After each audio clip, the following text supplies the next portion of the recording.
세상에 평화가 오려면 백성들이 평화롭게 살아야 한다. 백성들이 평화롭게 살려면 부족들 간의 싸움이 없어야 한다. 부족들 간의 싸움이 없으려면 이웃 간의 분란이 없어야 한다. 이웃 간의 분란이 그치려면 가정이 화목해야 한다. 그리고 가정이 화목하려면 각자의 마음을 잘 다스릴 줄 알아야 한다. 노자에 나오는 이야기라고 합니다. 이 사람 사는 세상에 분란, 갈등이 없을 수는 없겠죠. 하지만 그 갈등을 조금 더 평화롭고 지혜롭게 풀어나갈 수 있지 않을까요? 오늘 그 지혜를 초대 국립생태원장을 지낸 세계적인 동물학자 최재천 교수께 구해보고자 합니다.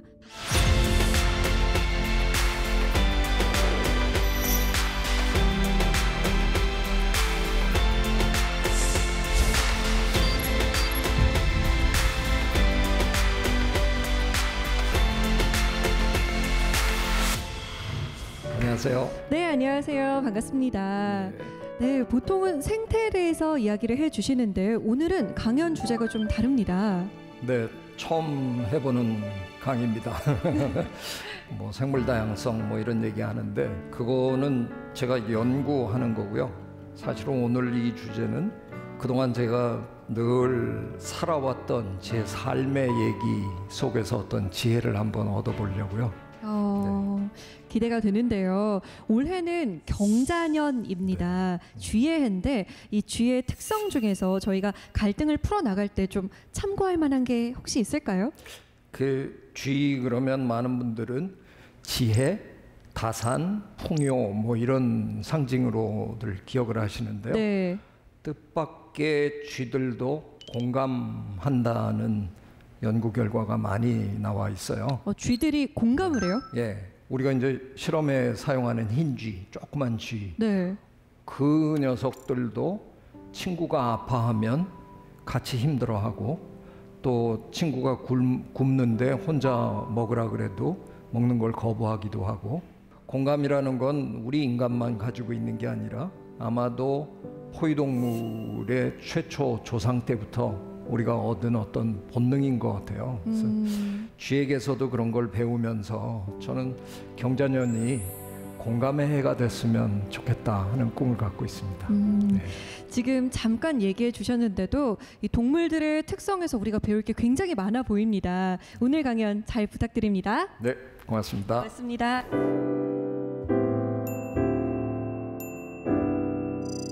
도대체 우리 삶은 왜 이렇게 갈등의 연속일까 하는 의구심부터 얘기하면서 시작하려고 합니다.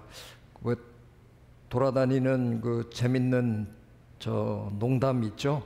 미국은 재미없는 천국이고 대한민국은 재밌는 지옥이다. 맞는 것 같아요. 가끔 저야 이제 미국에서 공부도 했고 미국에 친구들도 있고 그래서 이제 가끔 미국에 가는데 가보면요. 제 친구 30년 전에 살던 집에 그대로 살아요. 뭐 변한 게 아무것도 없어요. 그 친구만 폭삭 늙었어요. 근데 보면 미국은 참 평화롭고 잔잔하고 모든 게 안정적인데 조금 재미가 없어요. 근데 우리는 참 재미는 있잖아요. 근데 좀 너무 갈등이 심한 나라가 아닌가 그런 이제 걱정이 좀 듭니다. 특히 최근에 한 1, 2년 동안에는 아이고 한쪽에서는 태극기 들고 또 농성하고 한쪽에서는 촛불 들고 하고 이 보수와 진보가 나뉘어가지고 또 때로는 비슷한 장소에서 해서 부딪히기도 하고 언뜻 이런 모습을 보면 우리 사회는 그냥 갈등의 연속인 것 같은 그런 생각이 많이 드시죠? 정말 그럴까 하는 것도 한번 생각해 보기로 하고요. 도대체 왜 우리 사회는 이렇게 갈등이 많을까? 한번 되짚어 보면 이게 좀 신기해요. 대한민국은 전 세계에서 인터넷 속도가 거의 제일 빠른 나라입니다. 해외여행 조금이라도 해보셨으면 외국 나가서 왜 이렇게 느려? 이래가지고 답답한 느낌이 드셨을 텐데 게다가 이제 금년에 그런 공사도 한다 그러죠. 전국 어디서든 그냥 와이파이가 터지는 나라로 만들어주신다. 세계 제일의 정보통신 국가인데 소통이 안 된다. 그래서 갈등이 이렇게 많다. 모순되는 얘기잖아요. 그게 왜 그럴까? 근데 제가 이건 답을 미리 알고 있습니다. 갈등은 원래 당연한 겁니다. 왜? 소통이라는 건 원래 안 되는 게 정상이기 때문에 그렇습니다. 네가 내 말 들으면 되지. 서로 그렇게 생각하고 살기 때문에요. 소통이라는 건 원래 어렵습니다. 게다가 우리가 각자 자기의 생명을 가지고 있는 전부 별개의 생명체다 보니까 내 생명에 관련된 일이 가장 중요한 거예요. 그래서 나를 죽이고 남에게 협조한다는 건 사실상 굉장히 어려운 일입니다. 마음을 비우라 이런 얘기 참 많이들 하고 사시는데요. 세상에 그것처럼 힘든 일이 어디 있어요. 마음 비울 수 있는 분은 몇 분밖에 안 되시잖아요. 그 종교를 일으키신 그 몇 분밖에는 그건 도저히 안 되는 일이에요. 우리의 삶 속에 소통 없이 이뤄낼 수 있는 것들이 과연 얼마나 있을까 한번 생각해 보면요. 거의 없을지도 모릅니다. 우리가 하고 있는 일의 어느 순간에든 반드시 사람들 간의 소통이 필요한 그런 과정이 있을 겁니다. 그래서 소통은 안 되는 게 정상이지만 어떻게 하든 되게 만들어야 된다는 모순이 그 안에 있는 겁니다. 인터넷에 떠도는 말 중에 제가 제일 기가 막히다고 생각하는 말 중에 하나가 이건데요. 정부는 정책을 만들고 국민은 대책을 만든다. 뭐 이런 말이 있대요. 정부가 정책을 발표하면 30분이면 깨지잖아요. 이 많은 사람들이 그렇게 했다가 이 문제는 어떻게 하려고 그럽니까? 뭐 못 사는 사람들은 생각해 봤습니까? 뭐 늘 이런 꼴이에요. 그게 왜 그러냐 하면 소통을 거치지 않고 내놓은 일이기 때문에 그런 거죠. 그 일을 겪어야 되는 사람들과 충분한 소통이 없는 상태에서 발표를 해버리니까 그런 일이 벌어진다는 겁니다. 자, 이런 차원에서 제가 귀뚜라미 수컷한테서 배운 지혜를 좀 나눠 드리겠습니다.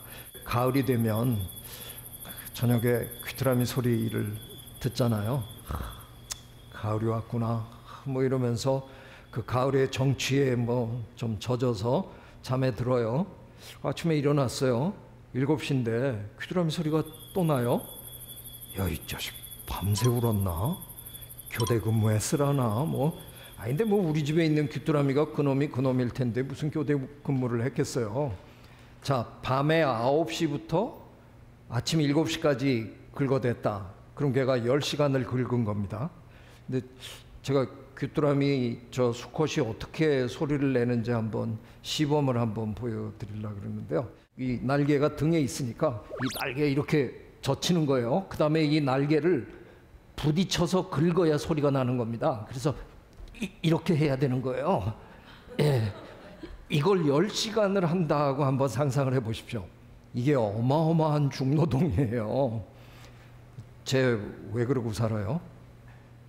귀뚜라미 수컷은 주변 풀숲에 암컷들이 있다는 걸 알아요.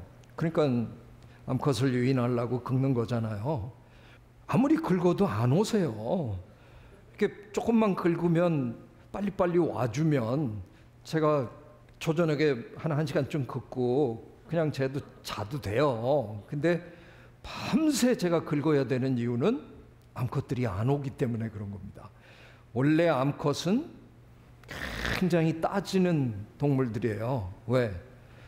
번식에 투자를 심하게 하는 쪽이기 때문에 알을 낳고 알을 품고 그 새끼를 키우고 이게 대개 암컷이 하는 일이잖아요. 수컷은 짝짓기 하고 그냥 도망가는 놈들도 많아서 암컷은 엄청난 투자를 해야 되기 때문에 상대를 고를 때 굉장히 신중하게 할 수밖에 없는 겁니다. 그런 반면 수컷은 그 신중한 암컷에게 허락을 맡기 위해서는 필사적으로 할 수밖에 없다는 거죠. 제가 이솝 할아버지를 별로 안 좋아하는데요. 이솝 할아버지가 우화를 많이 쓰셨잖아요. 근데 그게 생물학자의 눈으로 보면 좀 틀린 얘기를 너무 많이 하셨어요. 그래서 좀 대표적인 것 중에 하나가 개미와 배짱이 다 아시죠?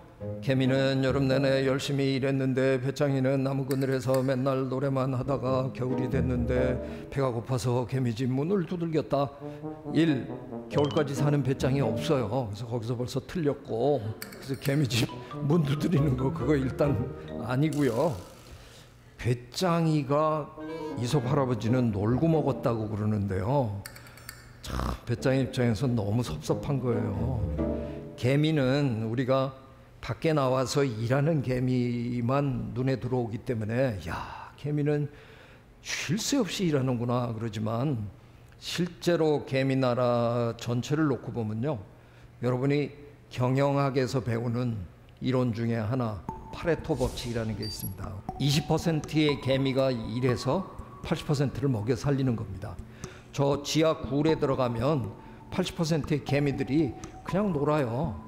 그렇다고 뭐 가물을 즐기고 막 이러는 건 아니고 딱 앉아서 쉬어요. 신진대사율을 최소로 줄이고 언제든 사고가 나면 곧바로 투입될 수 있도록 기다리는 대기조입니다. 우리는 사고가 나면 생업을 놓고 자원봉사하러 달려가잖아요. 개미나라는 역사를 통해서 사고가 워낙 많이 나기 때문에 코끼리가 지나가면서 밟아갖고 천장 무너지죠. 뭐 물 들어오죠. 거긴 뭐 늘상 사고예요. 그래서 개미나라는 자기 노동력의 80%를 비축해 놓는 방향으로 진화를 한 겁니다. 그러니까 노동의 진화만 놓고 보면 개미가 우리보다 훨씬 앞서가는 동물입니다. 이게 무슨 얘기냐? 우리 국민의 80%는 매일 집에서 쉬어도 된다. 이 상상이 안 되시죠? 지금 취업 안 하고 계시는 우리 젊은이들이 뭐 5만 명 뭐 이렇다 치면 우리 5천만의 0.1%예요. 개미는 80%를 놀리는데 우리는 지금 0.1%, 너희도 반드시 일해라 그래갖고 전 국민의 노동화를 지금, 농담인데요. 개미는 그렇게 하고 쉬기도 많이 하는 동물이라서요. 사실은 개미가 전체를 놓고 보면 그렇게 열심히 일하는 동물이 아닌 거죠. 반면 배짱이 수컷은요, 여름 내내 진짜 식음을 전폐합니다. 아무것도 먹지 않고요, 여름 내내 긁습니다. 아니 누가 더 열심히 일했어요? 아이 이솝 할아버지는 뭘 너무 몰라가지고 걔가 놀고 먹었다고. 배짱이 수컷, 아까 제가 얘기한 귀뚜라미 수컷, 왜 그렇게 열심히 일해요? 왜 그렇게 필사적으로 소리를 내요? 걔가 이 세상에 태어난 이유는 오로지 어느 암컷이든 소통에 성공해서 짝짓기를 하는 게 걔의 목표거든요.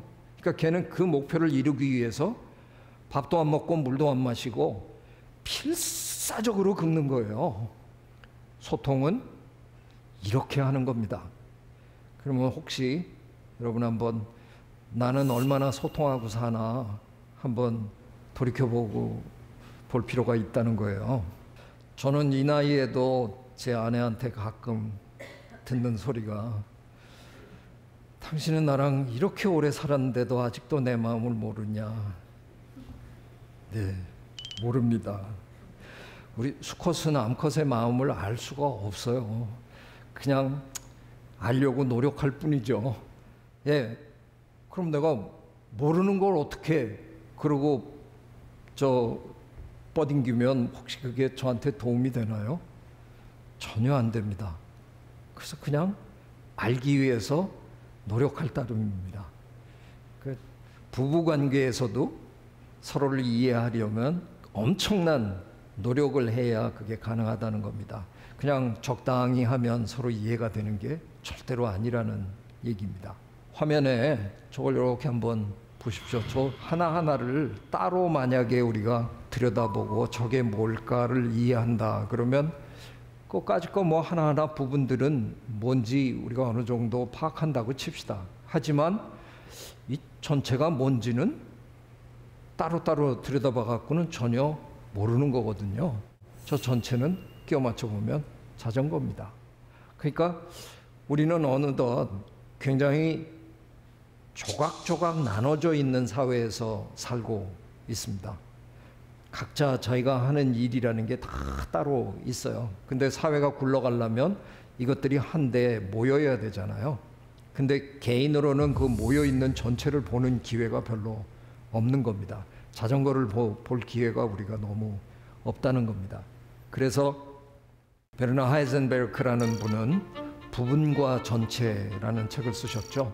아마 이 세상의 거의 모든 것들은 부분과 전체를 모두 살피지 않으면 진리를 파악해내기 힘들 거다 하는 정도의 교훈은 분명히 얻으실 겁니다. 이게 어떻게 보면 자연과학과 인문학으로 나뉘어져 있는 학문의 세계를 표현하는 것이기도 합니다. 거의 이제 60년 된 것 같은데 C.P. 스노우경이라고 영국의 학자가 두 문화라고 아예 규정을 해버렸어요. 이른바 인문학으로 대변되는 학문 세계와 자연과학으로 또 대표되는 학문의 세계, 이 둘은 방법론이나 추구하는 어떤 목표나 이런 게 너무 달라서 서로 소통이 너무 안 되는구나, 이거를 굉장히 통탄하셨어요. 그럼 뭐 안 되면 안 되지, 그걸 통탄할 게 있나. 통탄할 이유가 있어요. 아까 우리 저 아나운서님이 정말 멋있게 노자의 말씀을 다 이렇게 그냥 읊어주셨는데 어떻게 다 외우셨어요? 읊어주셨는데 노자나 공자나 또 서양으로 치면 아리스토텔레스 같은 분들이 어느 한 분야를 연구하는 학자였나요?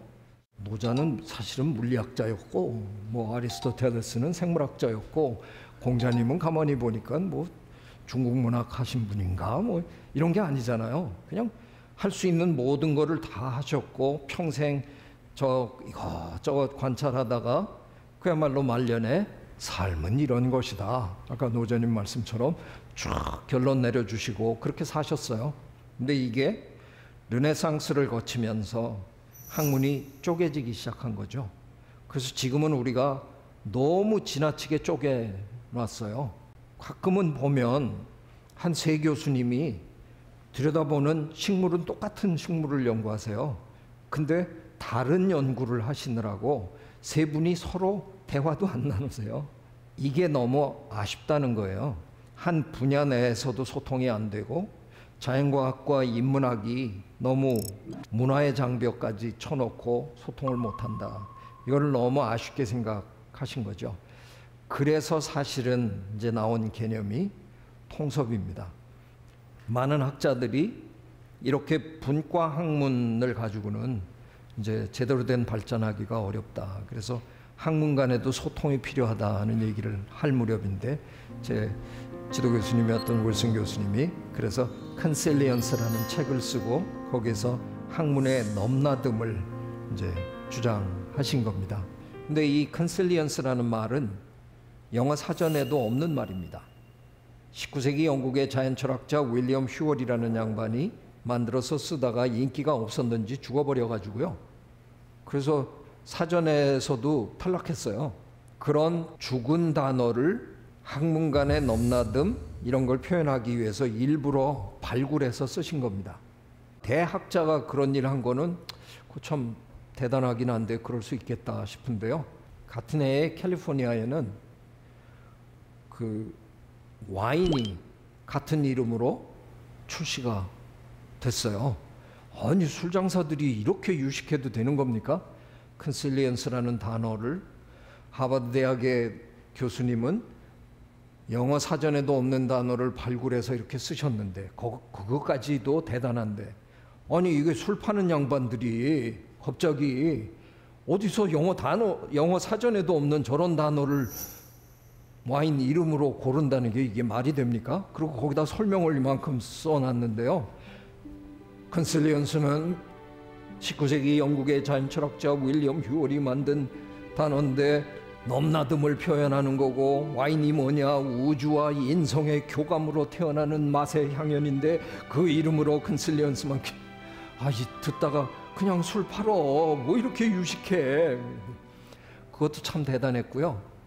그 뒷부분에 그들이 어떻게 이 이름에 도달하게 됐느냐 하는 걸 설명한 부분이 저한테는 더 감동적이었는데요. 와인 만드는 사람 친구 넷이 같이 이제 이게 협업으로 만들어낸 거예요. 야, 이름 만들자. 그래서 각자 이름을 하나씩 만들어 왔다는 겁니다. 만들어 와서 토론을 했답니다. 디스커션을 했답니다. 자기가 만든 이름이 왜 좋은지 열심히 설명했을 거 아니에요. 그리고 자기들 중에 한 명이 모자를 벗었다, 종이를 찢었다, 적어서 넣었다, 개표했다 이렇게 나와요. 만장일치였다 이래요. 뭐 만장일치래봐야 4표밖에 안 되는데, 그래도 그 4표 중에 놀라운 표들이 있는 거잖아요. 3표. 컨실리언스라는 이름을 만들어낸 사람은 지가 자기 이름에 투표한 거고요. 나머지 3사람은 자기가 그렇게 심혈을 기울여서 만들고 그렇게 열심히 발언을 하고 이랬던 이름을 기꺼이 버리고 자기 친구 중에 한 명이 만든 이름을 선택했다는 겁니다. 디스커션은 바로 이렇게 하는 거거든요. 이러려고 하는 게 디스커션입니다. 기어코 내 거를 주장하기 위해서 하는 게 아니라 얘기를 하다 보면 어느 게 제일 좋은가를 찾아내기 위해서 하는 거거든요. 그래서 영어에는 이런 표현이 있습니다. 디스커션은 누가 옳은가를 결정하는 게 아니라 무엇이 옳은가를 결정하는 과정이다, 이런 말이 있습니다. 그게 바로 디스커션, 토론이라는 겁니다. 그래서 저는 한국에 와서 교수 생활하는 내내 제 수업은 언제나 토론 수업입니다. 근데 우리나라는 아직도 이 토론 수업이 잘 진행이 안 돼요. 그런 이유가 뭘까 제가 고민을 좀 해봤는데, 저는 우리나라 사람들이 토론을 잘못 이해하고 있다고 생각해요. 토론에 임하는 태도가 좀 잘못되어 있다. 왜 TV에서도 토론 뭐 하는 걸 이렇게 한두 번 보셨을 텐데, 그 토론에 임하는 분들의 그 태도를 좀 한번 보셨어요? 아주 결연한 태도가 느껴지지 않으세요? 기어코 상대를 제압하겠다. 이게 토론의 목표입니다. 서양에서 디스커션은 상대를 제압하는 게 목적이 아니라요, 남하고 얘기를 하다 보니까 아, 저 사람은 이 문제를 이렇게 생각하는구나. 근데 왜 나는 그런 생각을 못 해봤지? 뭐 이런 과정을 통해서 내가 내 생각을 다듬어가는 게 그게 토론이에요. 그러려고 하는 행위거든요.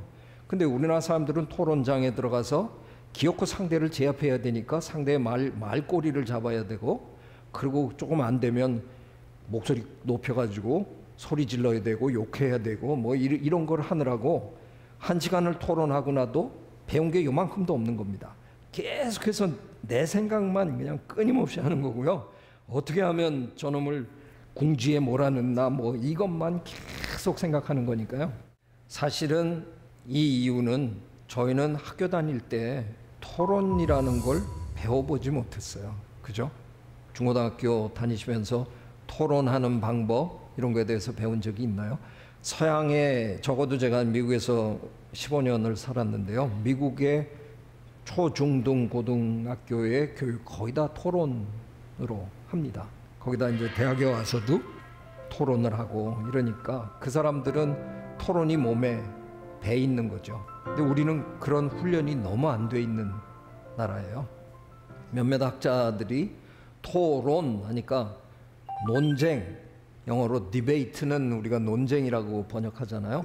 그 논자가 거기 들어가서 그런 거 같다. 그래갖고 어떤 분들은 토의라고 하자. 그러면 좀 얘기하는 분위기지 않느냐. 그런 얘기도들 하시는데, 제가 어느 날 보니까 이 토자가 잘못됐더라고요. 저 한자 토자가 두드릴 토예요. 때릴 토. 그러니까 이게 뭐 처음부터 상대 두들겨 팰 생각만 하고 덤벼드는 거죠. 아, 이게 잘못됐구나. 그래서 토자를 빼고, 그래서 저는 생각하다 보니까 우리가 그동안 쓰던 말이 있더라고요. 수의 민주주의라는 말을 우리가 종종 썼잖아요. 수의라는 말이 괜찮기는 한데요. 저 수의의 의자에 한자로 보면 재밌는데요. 말씀언변에 의로울 의자잖아요. 저 의로울 의자가 따지고 보니까 전쟁 때 창에다가 양의 머리를 이렇게 꽂아가지고 이러는 그거를 형상화한 거래요. 그 양의 머리를 왜 꽂았을까? 그거는 신께 제사 지낼 때 쓰려고 하는 거랍니다. 그리고 신에게 이렇게 이제 받들고 저희가 어떻게 하면 좋겠습니까? 그러니까 이게 신에게 답을 묻는 그런 형상이라는 거죠. 그건 좀 디스커션하고는 좀 다른 것 같아요. 이건 신에게 답을 묻는 건 위에서 답을 내려주기를 기다리는 거고, 디스커션이라는 건 바텀업으로 우리가 답을 찾아가는 과정이잖아요. 그래서 저는 숙의보다는 숙론이 더 좋을 것 같다는, 말씀 한 변에 저 윤자가 두루두루 구른다라는 표현도 있고 여러 가지를 합친다는 표현도 있고 그렇더라고요. 그래서 저는 이제부터는 토론이란 말보다 숙론이란 말을 우리가 좀 많이 사용하면 어떨까 하는 생각이 듭니다.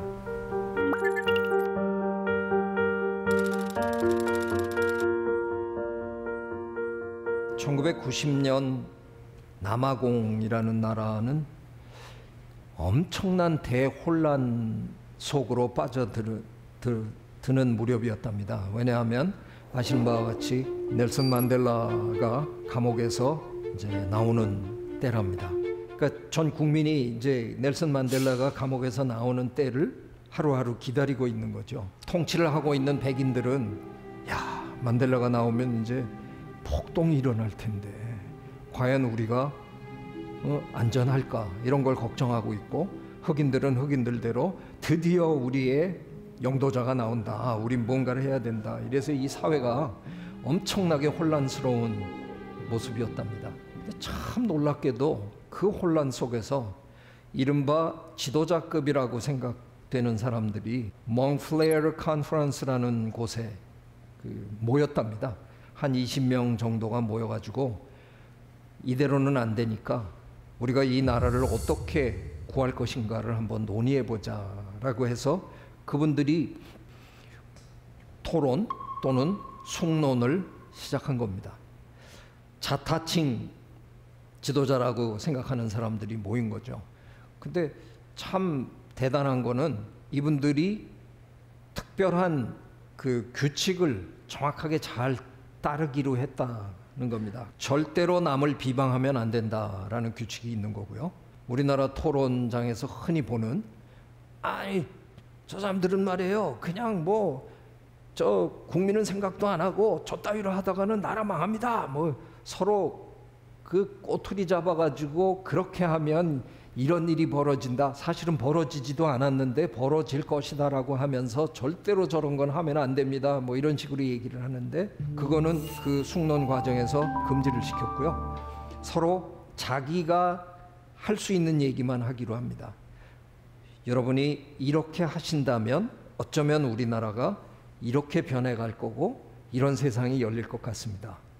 그런 식으로 내가 내 얘기하고 나는 또 남이 하는 얘기를 경청하고 뭐 이런 다음에 그 숙론이 끝나면 자기 진영으로 돌아가서 오늘 이런 얘기가 있었는데, 그리고 그걸 계속 거기서 또 숙론 과정을 한참 겪은 다음에 다시 또 모이면 거기서 했던 얘기들을 또 들고 와서 또 같이 또 얘기들을 나누고, 이런 과정들을 끊임없이 여러 차례 거쳤답니다. 이 와중에 무슨 일이 벌어졌냐 하면, 모두가 이거를 제대로 이해하려면 아주 단순하게 국가의 미래를 뭔가 보여줄 수 있는 그런 스킴이 필요하다는데 도달했고요. 그래서 이 사람들이 이른바 시나리오 방법을 택합니다. 이렇게 가다 보면 우리나라가 이렇게 될 겁니다 하는 시나리오를 만들기 시작했어요. 4가지로 시나리오가 압축이 됩니다. 그래서 결과적으로는 이 4가지 시나리오를 애니메이션으로까지 만들고, 그래서 끊임없이 TV에서나 신문에서나 계속 이 4가지 시나리오에 대해서 설명을 하는 겁니다. 예를 들면 이 중에 하나가 이카루스 시나리오 같으면, 이카루스는 태양을 향해서 계속 날아가다가 밀랍으로 만들어져 있기 때문에 태양 근처에 가서 녹아버렸다 하는 그리스 신화에 나오는 얘기잖아요. 저거는 극좌파들의 정책을 표현한 시나리오였어요. 파퓰리스트 정책을 해달라는 거 다 해주고 뭐 이것도 해드리고 돈은 어디서 나오는지 신경도 안 쓰고 뭐 그렇게 막 하다가는 결국은 나중에 녹아서 떨어진다. 그러니까 지나친 포퓰리스트 정책은 이런 결과를 빚을 수 있다 하는 거를 이제 설명을 하는 거고요. 그래서 이 네 가지의 시나리오를 전 국민이 숙지했다는 겁니다. 그러고 투표장에 가서 나는 우리나라가 이런 방향으로 갔으면 좋겠다라고 투표를 했다는 거죠. 그래서 결국은 남아공 국민들은 넬슨 만델라를 선택했고, 넬슨 만델라는 지극히 현명하게 이 중에 어느 하나를 택한 게 아니라 이 네 가지 정책을 골고루 잘 버무려서 국가를 위기에서 건져냈다는 겁니다. 물론 저 국민은 넬슨 만델라를 선택한 거는 좌파를 선택한 거였음에도 불구하고, 이카루스 정책에 표를 준 거였음에도 불구하고 만델라 선생님은 현명하게 또 이끌어 갔다는 거죠. 하지만 여기서 우리가 배워야 되는 교훈은 뭐냐?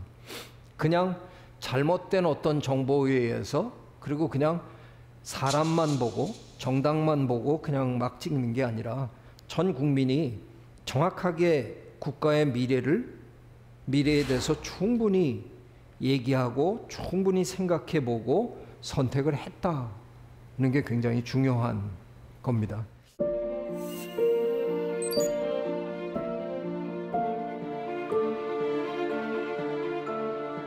어쩌다가 저는 우리 사회에 통섭이라는 이제 화두를 던져놓고 지난 한 15, 16년 동안 뭐 여기저기 참 많이 불려 다녔습니다. 이제부턴가 나이가 좀 들어서 그런지 어떤 위원회에 불려가면 자꾸 위원장이 됩니다.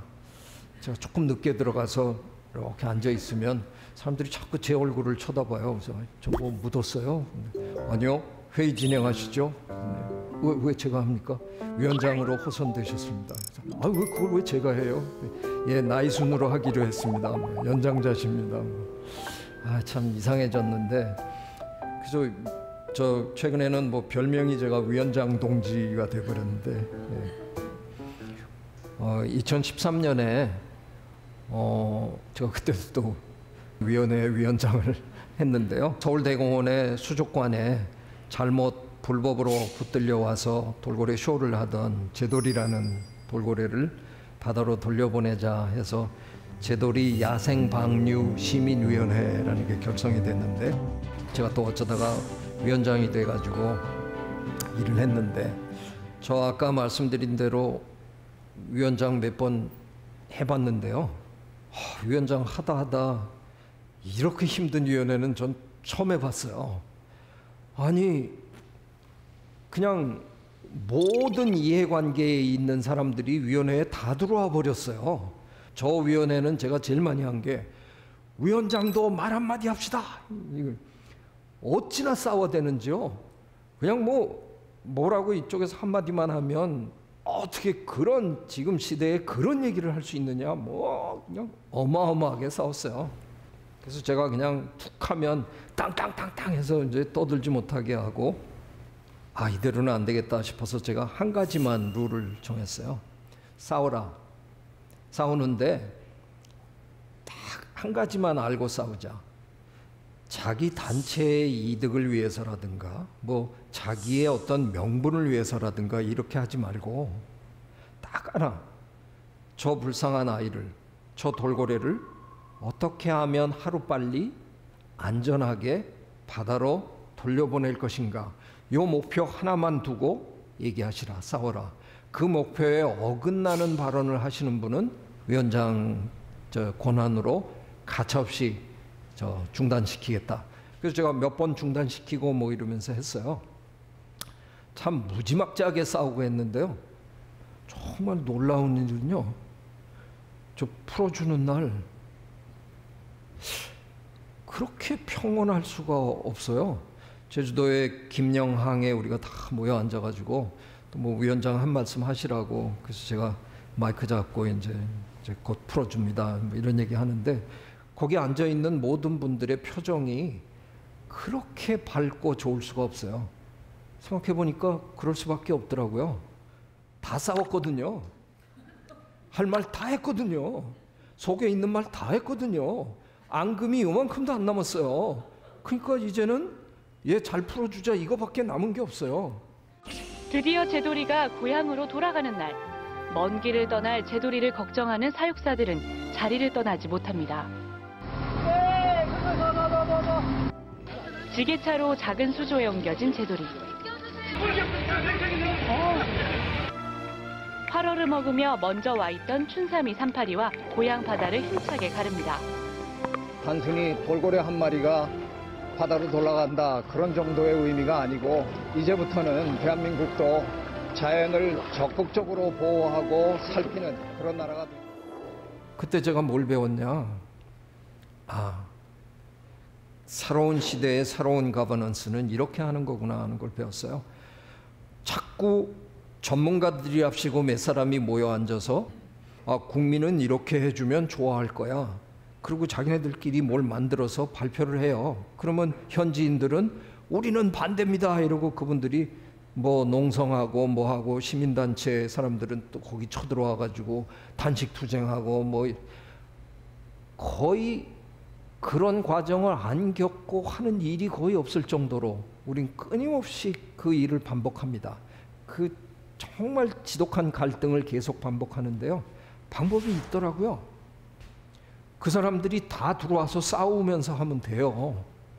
그 일을 당해야 되는 사람, 또 그런 지역에 있는 사람, 그거와 관련될 수 있는 모든 이해관계에 있는 사람들이 다 들어와서 시간이 좀 걸리더라도 충분히 숙론을 하면 함께 뛸 수 있다는 겁니다. 저는 제가 이 세상에 태어나서 해본 일 중에 이 일이 가장 자랑스러운 일이었습니다. 저 영리한 동물, 저 기가 막히게 아름다운 동물에게 제가 자유를 찾아줬다는 게 저는 아마 죽었다 다시 깨어나도 그런 일 할 수 있는 기회가 저한테 주어질까. 그냥 저 일을 하는 내내 늘 감동적이었어요. 가끔 제주도 가서 배 타고 나가는데 이상하게 다른 돌고래들은 다 보는데 제 돌을 지금 몇 년째 한 번도 못 봐가지고 지금 너무 서운한데 제 연구진들은 뭐 맨날 봤다 그러는데 왜 내가 가면 안 나오는지 참 너무 섭섭한데 이 모든 이 아름다운 일들이 제돌이와 제돌이의 친구 4마리를 우리가 다 보내줬는데요. 그 5마리가 지금 다 너무너무 행복하게 건강하게 잘 살고 있습니다. 이 일이 너무너무 자랑스러운데 이걸 제가 혼자 한 게 아니잖아요. 그 많은 분들이 충분히 얘기하면서 이 일을 해낸 겁니다. 가능하다고 저는 생각하는 겁니다.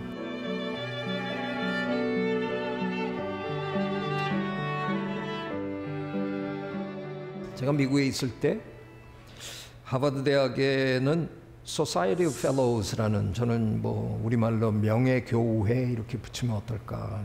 대단한 학자들이 모여가지고 그냥 잡담하는 곳이에요. 근데 거기서 기가 막힌 것들이 나오는 겁니다. 평생 자기 그 분야에서 일가를 이룬 분들이 둘러앉기만 해도 거기서 학문에 불꽃이 튀고 기가 막힌 일들이 벌어진다는 거죠. 하버드의 Society of Fellows의 주니어 펠로우가 되면 그냥 조교수 월급을 받고 3년 동안 저 보고서 한 줄도 안 써도 되고요. 그냥 팽팽 놀아도 됩니다. 그냥 완벽한 자유를 줍니다. 3년 동안 자기가 하고 싶은 연구를 그냥 마음껏 할 수 있게 모든 걸 지원해 줍니다. 미시간 대학에 똑같은 기관이 있다는 얘기를 듣고 거기 지원해서 어쩌다 제가 거기에 당선이 됐습니다. 그래서 3년을 그 주니어 펠로우로 살았는데요. 제 인생 전체랑 그 3년이랑 안 바꿉니다. 학자로 살면서 그 3년처럼 기가 막힌 3년은 없었습니다. 수요일 점심마다 우리들끼리 모여서 앉아서 저 오피스에서 만들어주는 맛있는 점심을 먹으면서 토론을 시작하면 밤에 헤어졌어요. 너무 재밌어서. 그럼 그렇게 3년을 하다 보니까 매주 하면 52 곱하기 3이면 150가지가 넘잖아요. 3년 동안에 거의 200가지 주제에 대해서 귀동냥을 한 겁니다. 제 연구실에 통서본이라는 걸 만들고 이 Society of Fellows 흉내를 내면서 살고 있습니다.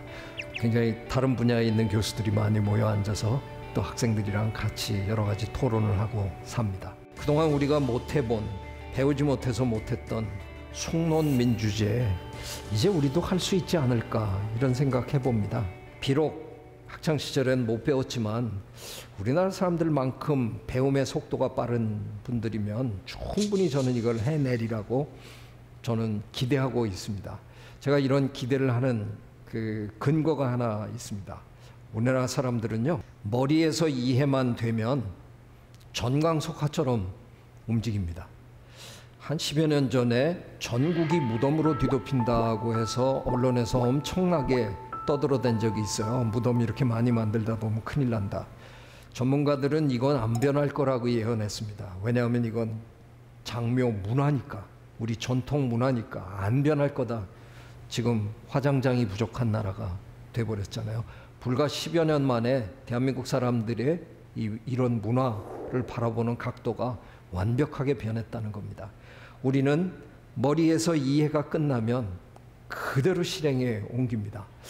저는 우리나라 곳곳에 요즘 세기 말, 19세기 말 비엔나의 모습을 보는 것 같다는 느낌이 듭니다. 그 당시 오스트리아는 굉장히 국가가 혼란해지는 와중에도 비엔나라는 도시는 기가 막힌 문화의 도시였답니다. 지금 우리가 알고 있는 저 많은 분들, 음악에서는 말러 또는 쉔베르크, 또 저 경제학에서는 하이에크, 미술의 저 클림트, 이런 양반들이 전부 그때 저 비엔나에 다 살던 사람들입니다. 그 사람들이 툭하면 저 살롱에 모여가지고 수다 떨고 이러던, 나라는 망해가는 것 같은데 비엔나의 문화는 기가 막히게 꽃을 피우더라는 거죠. 지금 대한민국의 저 젊은 친구들이요, 저녁 때마다 모여서 책같이 읽고 토론하고 이런 모임이 어마어마하게 많습니다. 저는 대한민국의 지금 문화가 창궐하고 있는 거 아닐까 그런 생각합니다. 그들의 그런 문화 속에서 서로 숙론하는 방법을 지금 배워가고 있습니다. 저는 이 숙론 과정이 끝나면 어쩌면 우리 정치 굉장히 많이 변할지도 모르겠다는 생각이 듭니다. 숙론이 답이라는 생각이 듭니다. 네, 경청해 주셔서 대단히 고맙습니다.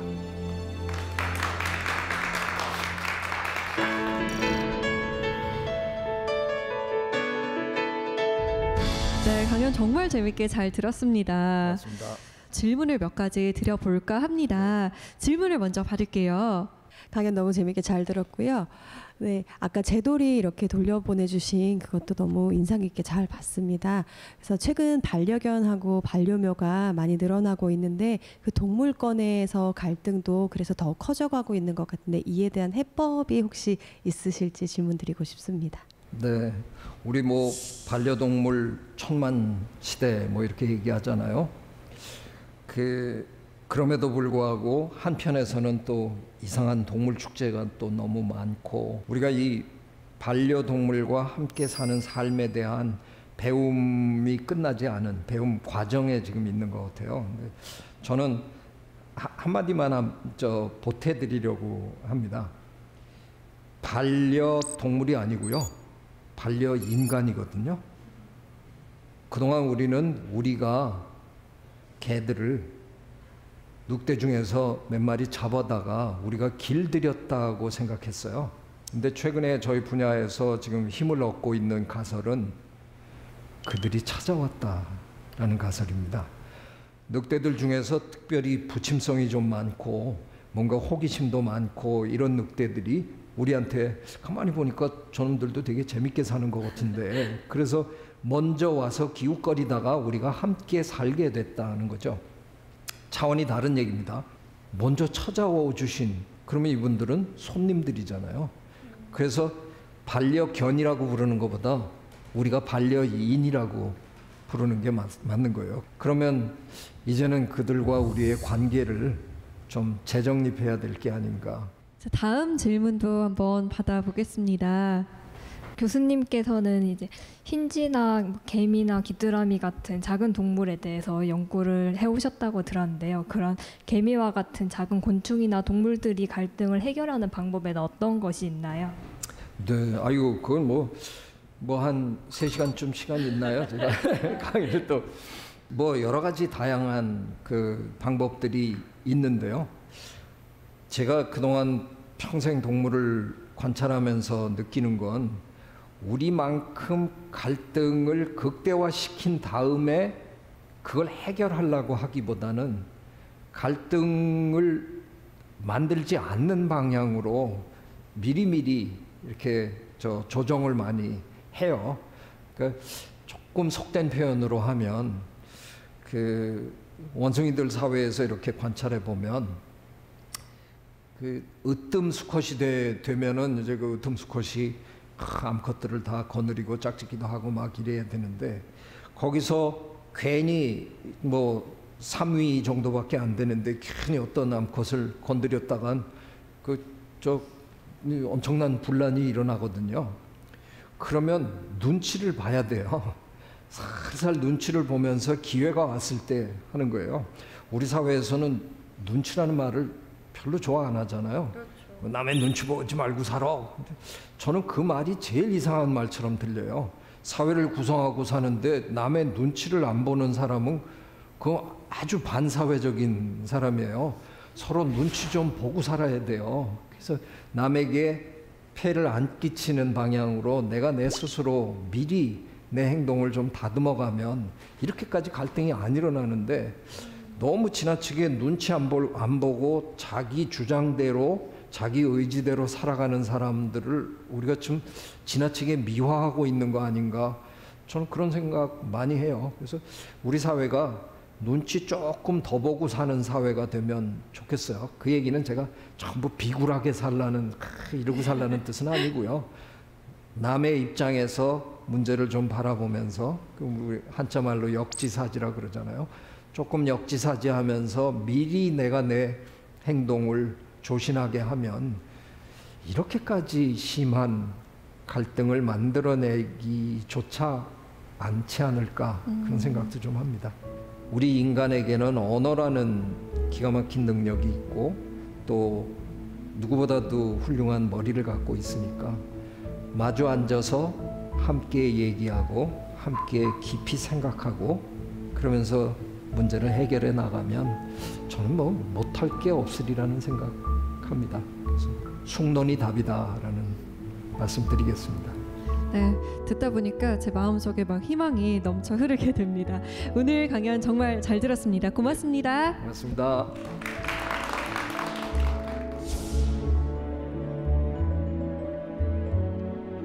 복잡한 문제를 이야기할 때면 고르디우스의 매듭이 떠오릅니다. 그리고 그 매듭을 단칼에 베어버린 알렉산더의 검이 있죠. 가만 보면 알렉산더의 검이 만능처럼 보입니다. 하지만 그 매듭을 풀지 못하더라도 그 실패의 기록들을 꼼꼼히 적어두면 누군가가 그 기록들을 보고 그 실패를 딛고 일어설 수 있지 않을까요? 우리 사회에 토론이 아닌 숙론이 자리 잡길 바라봅니다. Like the river Jordan, and I will then say to thee,